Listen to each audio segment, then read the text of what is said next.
Souvent, il faut se concentrer sur ceux qui ne pleurent pas beaucoup. Tu sens qu'il est touché, tu sens que sa douleur est grave, mais il est calme comme ça. Lui, il peut faire un deuil de 10 ans.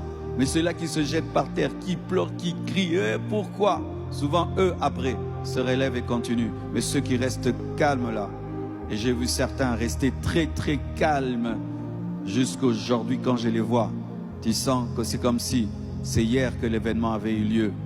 Et Joseph pleura quand il a serré Benjamin. Il pleura quand il a serré Jacob. Il pleura lorsqu'il vit ses frères. Et il se cachait pour pleurer. Il se cachait pour pleurer. Mais il pleurait quand même.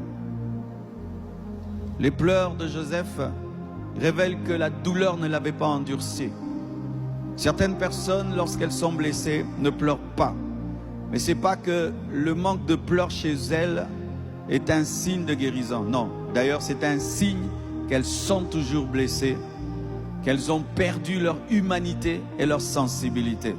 C'est pourquoi il faut toujours distinguer l'attitude d'un homme face aux pleurs. Certains pleurs symbolisent que tu es toujours blessé, mais des fois symbolisent que tu as gardé l'humanité, que la blessure ne t'a pas transformé, n'a pas fait de toi un insensible.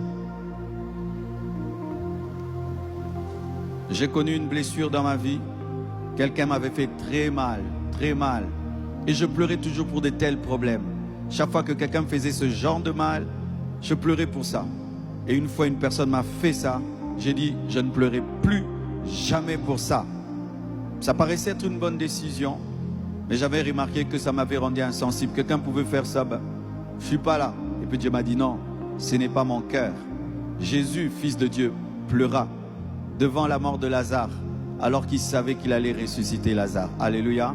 Avoir un cœur qui peut pleurer prouve que tu as un cœur humain et tu ne feras pas du mal aux gens. Mais lorsque tu ne pleures pas et jamais, tu peux faire du mal à quelqu'un parce que tu deviens insensible. L'équilibre, la voici, c'est qu'il faut pleurer, mais pas tout le temps pleurer. Alléluia. C'est ça l'équilibre. Lorsque jamais tu pleures, c'est un problème. Lorsque tout le temps tu pleures, ça c'est encore un problème. Il faut un équilibre. Alléluia. Vous êtes là? Amen.